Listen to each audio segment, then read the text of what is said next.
Bonjour, comme tous les vendredis, l'actualité des noms de domaine. Alors, on démarrera avec Google, vous avez certainement entendu parler de ça, qui a oublié de renouveler blogspot.in. On aura également une vidéo très intéressante de Charles Tinet, qui est le fondateur de MailClub. Donc ça, c'est à l'occasion du site Rêve Domaine, où on a une interview par semaine d'un expert. Également dans l'actualité web.com, qui rachète un concurrent, Delta Airlines qui fait une acquisition incroyable, une sortie d'un nom de domaine incroyable, desktop.com, donc c'est un cas d'école assez intéressant pour voir comment valoriser un nom de domaine. De Domain Show, alors il y a beaucoup de choses cette semaine, de Domain Show qui est un événement online qui a lieu la semaine prochaine, et également des changements dans le pricing du .cm, qui est l'extension du Cameroun, et ça donnera l'occasion de parler de ce qui se passe dans les TLD africains, qui est un sujet passionnant. Alors, vous savez, comme toutes les semaines, on fait l'actualité des noms de domaine disponibles, mais là, ceux qui sont intéressés, faites une copie d'écran si vous voulez. Nous, on passe à la suite. Et c'est possible que quand vous regardez, les noms qui sont proposés, qui sont très sympas, sont déjà pris. Et si vous voulez être les premiers à les voir, abonnez-vous à la newsletter parce que je les envoie un petit peu avant aux personnes abonnées à la newsletter. Vous la trouverez sur le site Rêve Domaine dans les menus du footer et vous avez la newsletter et donc des infos utiles toutes les semaines sur l'actualité des noms de domaine et également les domaines disponibles en avant-première. Au sujet de Rêve Domaine, ce site, donc il y a différentes rubriques. Là, il n'est pas terminé. Je rajoute des infos en permanence. J'espère qu'à la fin du mois de juillet, il sera complet avec des centaines de pages au moins d'infos. Ce qu'on fait par contre toutes les semaines, là pour l'instant, c'est une interview d'un expert du domaine. Et ce sera uniquement des passionnés qui viennent vous parler de sujets qu'ils maîtrisent complètement. Donc, pas nécessairement des gens connus ou des gens qui ont des postes importants, parce qu'il n'y a pas de rapport direct entre ce qu'ils sont capables de nous apporter et leur position. Mais en l'occurrence, là, pour le coup, Charles Tinet de SafeBrands est le fondateur d'un des plus grands registrars en France, en tout cas le registraire numéro 1 pour les grands comptes, et une boîte qui est internationale, qui est très belle. Mais ce qui nous intéresse, ce n'est pas son poste, c'est que c'est un passionné du secteur qui est incollable. Et l'interview est incroyable. Vous avez 30 minutes, un petit peu plus long que ce qu'on aurait voulu faire, mais je pense qu'il n'y a rien à perdre. C'est vraiment des infos très utiles sur les pratiques des entreprises par rapport au secteur des noms de domaine et ce que lui recommande. Alors, dans l'actualité, première chose, au niveau de ce qui s'est passé dans le TLD africain CM du Cameroun, donc il y a le ministère en charge de l'économie du Cameroun a fait une annonce en disant que voilà, pendant 3 mois, il y a une baisse importante du pricing. On se retrouve à quelques euros à peine, je crois. Il faut regarder les francs CFA combien ça vaut, mais on doit être à 1,50 € prix revendeur. Donc après, les registrars vendent le prix qu'ils veulent. Mais donc ça permet quand même d'avoir des prix très bas, de l'ordre de quelques euros pour le point CM. Et il y a pas mal de discussions qui ont été créées et d'autres donc personnes spécialisées dans le secteur des noms de domaine africains ont dit on aimerait bien pareil. Alors, il faut savoir que c'est vraiment dommage que l'Afrique, qui a un potentiel incroyable, l'intérêt de notre métier finalement dans les noms de domaine, c'est qu'on voit plein de choses, la géopolitique, de l'économie, de la géographie, et là pour le coup, le potentiel économique de l'Afrique est exceptionnel. Je ne sais pas s'il y a d'autres personnes que ça intéresse, mais pour moi, la France, c'est aujourd'hui un marché très très inférieur au marché francophone. Si vous regardez le pays le plus, je sais pas, la ville la plus importante aujourd'hui, on parle français, c'est plus Paris. Le pays, c'est plus la France. Donc, revoyez vos cours de géographie si vous voulez, mais la République démocratique du Congo, par exemple, elle a plus d'habitants que la France et Kinshasa également. Donc, et c'est dommage. D'ailleurs, il y a des gens qui en parlaient. Le point CD, c'est un désastre. Ça coûte cher. Il faut des papiers pas possibles. Et alors je crois que c'est 65 € le moins cher que vous pouvez trouver. On vous demande toutes sortes d'autorisations et c'est vraiment dommage parce que le développement d'Internet passe aussi par le nom de domaine, par l'extension nationale. Et là, la France pourrait justement être un modèle pour ces pays africains. C'est assez simple. c'est efficace, c'est un prix accessible et on en est très loin. Le Cameroun, donc effectivement, il a baissé son prix. Maintenant, ils ont fait au niveau des décisions passées, à mon avis, des mauvais choix. Ce sera dur à récupérer parce que le Cameroun, historiquement, c'était le .cm, l'extension du cybersquatting. Il n'y a pas si longtemps, quand vous enregistriez par exemple un mythique.cm, vous aviez un trafic incroyable parce que le typing qui n'existe plus aujourd'hui, eh bien, vous permettait, puisque les gens saisissaient directement l'adresse dans leur navigateur, d'avoir du trafic. Et auparavant, le trafic, par exemple, d'un mythique.cm, vous aviez des affiliations, vous pouvez renvoyer vers des sites simplement d'affiliation et vous monétisiez très rapidement. Et ça pouvait être également l'objet d'utiliser ce trafic pour des mauvaises pratiques. Donc, ça a été l'extension du cybersquatting d'une manière générale pendant très longtemps, jusqu'en 2010, je dirais. Le typing est mort, hein, puisqu'aujourd'hui, Google récupère absolument tout le trafic. Vous n'avez plus de différence entre la barre de recherche et la barre de navigation. Donc, les gens n'ont plus dans la barre de navigation, mais directement l'URL. On le met dans une barre qui est une barre de recherche et qui envoie vers Google. Donc, du coup, ça, c'est terminé. La conclusion, c'est que finalement, le .cm, qui était une extension assez moche finalement, le Cameroun, alors je ne sais pas dans quelle mesure ils en ont tiré profit, parce que souvent, les extensions étaient gérées par des registres qui avaient pour mission de le faire pour les pays, mais ce n'était pas les pays en question qui le géraient. C'est encore le cas assez souvent maintenant. Donc le Cameroun, est-ce qu'il en a tiré profit? Peut-être un peu financièrement, mais l'extension, elle est un peu... comment dire, elle est un peu moche. Et c'est un mauvais choix d'autres pays africains. Regardez le Mali aujourd'hui, qui est un pays énorme avec un gros potentiel. Alors le Gabon, c'est plus petit, mais c'est un pays riche, avancé, etc.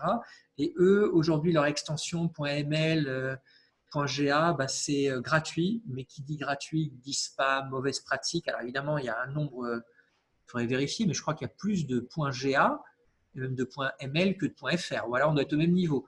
Mais ce n'est pas des locaux. C'est juste parce que Freenom, qui est connu pour le .tk, qui est l'extension gratuite, l'a étendu à la Guinée équatoriale, au Mali, à différentes régions. Et c'est dommage. À mon avis, un État devrait bien soigner son TLD parce que c'est un élément de développement de l'Internet du pays. Et là, pour le coup, nous, le .fr, on n'a pas à se plaindre. Le .fr a bien progressé. Alors, on n'est pas parti très fort non plus, hein, mais on a bien progressé. Et aujourd'hui, le .fr, c'est, à mon avis, la référence en France. Et finalement, il y a assez peu de pays en Europe qui ont réussi à le faire. Et dans le monde, encore moins. Deuxième actu. Google oublie de renouveler blogspot.in. Vous avez dû voir plein d'articles. C'est intéressant parce que les articles parlent tous de la même chose. Alors, je n'ai pas creusé, mais en général, les journalistes ont vraiment beaucoup de mal avec les noms de domaine et disent n'importe quoi. Donc, qu'est-ce qui s'est passé? Donc, Google n'a pas renouvelé le .in de son domaine blogspot.in. Donc, comment ça se passe? En fait, il y a beaucoup de gens qui ont une image incroyable de Google en disant que c'est une entreprise structurée, efficace, etc. Nous, on les connaît un petit peu dans le secteur des noms de domaine parce que ça a été la deuxième marque à acheter le plus de NTLD, donc de nouvelles extensions, après Amazon. Et les deux sont à peu près pareils. Hein. C'est des entreprises énormes, usines à gaz. Et moi, c'est la dernière chose qui m'étonne qu'ils n'aient pas renouvelé leur nom de domaine parce que chez Google, il y a un nombre de process incroyable, une hiérarchie, des standards, etc. En fait, l'entreprise, elle est complètement sclérosée, elle n'avance plus du tout, ils font n'importe quoi. Regardez bien, ça fait 10 ans que Google n'a rien sorti. Alors, ils ont une valorisation boursière exceptionnelle qui leur permet de racheter n'importe qui et finalement, ils avancent parce qu'ils rachètent des boîtes magnifiques, mais eux-mêmes, Google, ils sont à la rue, ils sont perdus. Et est-ce que ça m'étonne qu'ils n'aient pas renouvelé le blogspot.in? Absolument pas. Hein. C'est d'ailleurs, je ne sais pas quel est leur registre. En fait, ils sont registrars eux-mêmes, mais en principe, ils vont travailler avec une société qui gère ça. Ça va être Mark Monitor de mémoire. Mais bon, c'est des grosses boîtes pareilles, hein, qui ont une énorme réputation, qui sont formidables. Mais si vous avez vu l'entretien de Charles, qui est un concurrent de Charles Tinet de Mark Monitor, SafeBrand fait à peu près pareil, mais c'est beaucoup plus sérieux. Donc la force du marketing nous fait croire que ces grandes boîtes internationales sont meilleures, mais en fait pas du tout, hein, pour plein de raisons, mais je ne vais pas vous fatiguer avec ça. Retenez juste que Google, ils ont oublié de renouveler blogspot.in et tous les gens qui avaient fait leur référencement sur cette URL en particulier, eh bien, ont leurs adresses qui sont plus valables et donc perdent les liens. Donc, ils ne l'ont pas récupéré encore. C'est assez facile de récupérer des TLD dans certains pays, donc ce qu'on appelle les CCTLD. Par exemple, en France, il y a une procédure qui s'appelle Cirelli, où là, ça passerait sans problème. Mais il y a des pays où ça n'existe pas. Par exemple, en Allemagne, en Russie, vous êtes obligé de passer par les tribunaux. Donc, je ne connais pas le cas indien. Peut-être que quelqu'un me le mettra en commentaire. Mais évidemment, blogspot.in, ils pourraient le récupérer rapidement, facilement. Peut-être qu'ils n'ont simplement pas envie. Et voilà, les redirections seront plus effectives et les clients vont perdre le bénéfice de leur référencement naturel. À voir comment ça évolue. En tout cas, aucun étonnement par rapport à ce qui s'est passé vis-à-vis de Google. Alors, c'est amusant parce que la semaine dernière, on expliquait que le domaining US était en crise et disait que c'était la première année depuis le siècle passé, je crois, qu'ils n'avaient pas fait de vente à 7 chiffres. Et là, il vient d'avoir une vente à 7 chiffres. Donc, on en parle finalement une semaine plus tard, vous avez la vente à 7 chiffres. Donc, c'est Delta Airlines qui rachète Delta.com pour un peu plus de 2 millions de dollars. Alors, est-ce que ça vaut 2 millions de dollars? Ben non, Delta.com ne vaut pas 2 millions de dollars, mais finalement, l'usage qu'en fait Delta Airlines lui donne cette valeur. C'est très difficile de donner la valeur d'un nom de domaine parce que ça dépend beaucoup du vendeur, de l'acquéreur aussi et du potentiel qu'il peut en avoir. Donc, ce n'est pas si étonnant qu'il y ait cette vente. Ça ne change pas que le domaine US a des gros soucis, est en crise. Si vous voulez, la vente, chaque vente est différente, chaque vente est unique et une vente ne dit absolument rien du marché. Delta.com, c'est un très joli nom, 2 millions de dollars, c'est une très belle somme. Donc, bravo au vendeur qui a compris à qui il avait affaire, parce que ce n'était pas du tout évident que Delta Airlines ait envie de racheter ce domaine. Bravo à eux. Web.com, alors pour ceux qui connaissent un peu le secteur, Web.com, c'est facile, hein. C'est la pire entreprise du secteur. C'est ceux qui ont Network Solutions, qui est imbattable, hein. Je critique souvent OVH que j'apprécie, hein. Effectivement, j'adore OVH, c'est français et tout, mais ils sont vraiment en dessous de tout pour les noms de domaine. Web.com, c'est encore une autre dimension, hein. Donc, on a vraiment une entreprise terrible avec un support client désastreux. On vous répond n'importe quoi, vous perdez vos noms, ils sont malhonnêtes au possible. Et donc, Web.com, c'est intéressant parce qu'ils rachètent donc, un concurrent, donc un acteur historique du secteur. Donc, ça a fait l'actualité. Et c'est bien de comprendre comment fonctionne ce marché. Nous, on n'a pas encore ça en France, même si OVH tend vers ça. Gandhi aussi, c'est-à-dire la propriété de ces sociétés par des fonds de pension, hein, des fonds d'investissement plus précisément. Et Web.com, c'est exactement ce qui se passe. C'est-à-dire que Web.com est la propriété d'un fonds d'investissement dont le seul but est d'avoir un ROI élevé pendant le temps de l'investissement. Donc, ils ont racheté Web.com avec SnapNames, avec, donc on a dit Network Solutions, une galaxie de registrars, Namejet dont le service a été fusionné avec SnapNames. Mais ces gens-là, qui sont en poste aujourd'hui, sont juste des financiers qui vont essayer de trouver des moyens ingénieux d'augmenter la valeur du service à court terme, mais en fait la valeur en bourse et les résultats. Mais si vous voulez la qualité du service, le projet à long terme, tout ça, ça n'a aucun intérêt puisque la bourse fonctionne de manière indépendante à finalement la qualité du service offert. Et Web.com, hein, on a parlé de GoDaddy qui est une entreprise immonde, Web.com c'est peut-être encore pire, mais c'est un peu le même principe, hein, c'est la bourse qui est aux commandes et qui arrive à maximiser la valeur de ces sociétés sans toutefois qu'elles aient une réelle valeur ajoutée. Ça fonctionne comme ça, c'est intéressant de voir l'évolution du secteur des noms de domaine, où de plus en plus, comme finalement, vous n'avez pas besoin d'aller demander à votre banquier des fonds, hein, ces fonds, la difficulté qu'ils ont, ce n'est pas d'avoir de l'argent à investir, c'est de trouver des projets rentables.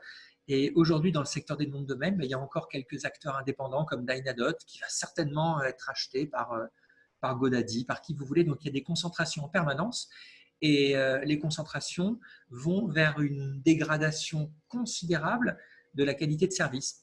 Donc, encore une fois, on a parlé de SafeBrands. Charles Tinet, qui est le propriétaire de la boîte, il essaye de faire de la politique à long terme. Quand vous écoutez l'entretien, il vous dit tous ses projets et vous sentez qu'il y a vraiment de la réflexion, de la stratégie et que le but, ce n'est pas de faire du profit à court terme en arnaquant les clients, c'est plutôt voilà, de suivre un projet d'entreprise, un projet humain. C'est vraiment en train de se perdre dans le domaining américain et dans plein d'autres secteurs. Lorsque les fonds de pension arrivent, ou Google, c'est pareil. Hein. Google, c'est une boîte qui est complètement dépendante de la bourse. Et du coup, ça fait qu'ils sont de moins en moins efficaces pour plein de raisons. L'actualité, on continue. La semaine prochaine, donc du 23 au 25 juillet, vous avez un événement qui s'appelle le Domain Show, qui est complètement gratuit. Et c'est pas mal, si vous voulez, parce que c'est, on a parlé du Domaining US, donc c'est les Américains qui organisent. Donc ça ne change pas du tout, hein, c'est les mêmes depuis de nombreuses années. Et ce qui est bien, c'est qu'ils répètent tout le temps la même chose. Donc si vous n'avez jamais assisté à ce genre d'événement, bah, il suffit de faire celui-là et vous les aurez tous vus parce qu'il y a une valeur ajoutée absolument nulle. Hein. Depuis 15 ans, c'est la même chose. Et par contre, c'est bien si vous êtes c'est des insomnies, par exemple, vous mettez ça avant de dormir et vous allez voir que vous allez dormir rapidement.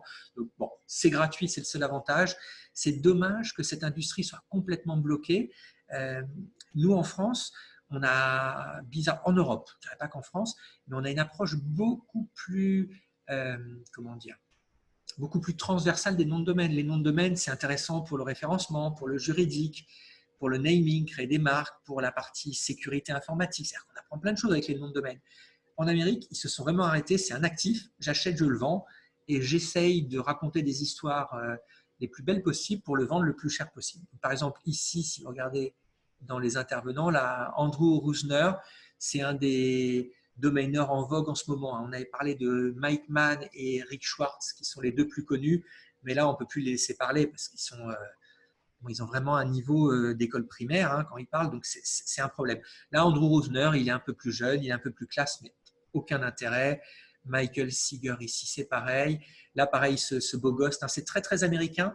Alors, Brandon, alors je ne sais plus Brandon comment, peu importe, hein, qui est, voilà, qui est un bon garçon, qui est sympa, etc. Hein, mais si vous l'écoutez, c'est vraiment très faible. Là, vous voyez, ils sont tous beaux, lui il fait de la muscu, machin, il nous raconte une histoire, mais ce qui nous intéressera davantage, c'est leur valeur ajoutée dans le contenu, et j'ai peur, alors peut-être que dans les commentaires vous direz que non, c'était génial, etc. Mais de mon point de vue, bah, le seul intérêt, c'est que c'est gratuit, puis ça vous permet de voir les acteurs du secteur, voilà, des noms de domaine, et mieux connaître cette partie. Justement, un Européen, c'est le dernier élément d'actualité dont on va parler, qui a le domaine desktop.com, qui est un domaine magnifique. Et justement, donc, il s'appelle Rolf Larsen, il est norvégien, mais il habite en France. Donc, c'est quelqu'un d'important dans le secteur. Il a l'extension, le point global. Ça, je ne sais pas si c'est sa plus belle réussite, hein, le point global. J'ai un petit peu de mal avec un début de potentiel, mais peu importe. Hein, je parle vite et je crois qu'il ne comprend pas très, très bien le français, même s'il habite depuis longtemps en France, donc avec un peu de chance, il n'écoute pas. Ou alors, il peut écouter ça. Desktop.com, pour le coup, c'est très, très bien. C'est vraiment un nom de domaine formidable et les Européens sont dans une démarche de développement. Plutôt que d'espérer faire une vente formidable ou de raconter toutes sortes d'histoires pour expliquer en quoi c'est exceptionnel, eh bien, il a créé un site qui s'appelle desktop.com et le site, il est ergonomique, il est très chouette et rapidement, eh bien, on se rend compte que ce nom de domaine va avoir un potentiel. Ça me fait penser au Slack, ça fait penser à Discord, ça fait penser à tous ces mots qui sont faciles à retenir et finalement où rapidement on peut voir à quoi ça correspond et qui comment dire, sont bien utilisés avec des usages modernes et actuels. Donc bravo à Rolf Larsen, qui ne pourrait pas être américain. Donc, j'ai rien contre les États-Unis, mais simplement, au contraire, hein, je pense que c'est un marché dans l'Internet très en avance, mais dans notre secteur des noms de domaine, ils ont un gros retard, justement parce qu'ils sont restés dans cette démarche d'achat-vente et pas de développement comme ce que fait Desktop. Donc, avoir le site, est-ce qu'il est bien ou pas? Je ne suis pas calé pour le secteur, mais le nom est bien, il est facile à retenir et le site est ergonomique, on a quand même un bon potentiel. Donc, désolé d'avoir été plus long, mais il s'était passé plein de choses cette semaine. À vendredi prochain, donc si tout le monde est en vacances, ben, je serai tout seul. Mais voilà, moi, ça me prend 15 minutes et c'est toujours intéressant. Avec plaisir, vos questions, vos commentaires. Et donc, à vendredi prochain pour ceux qui souhaitent.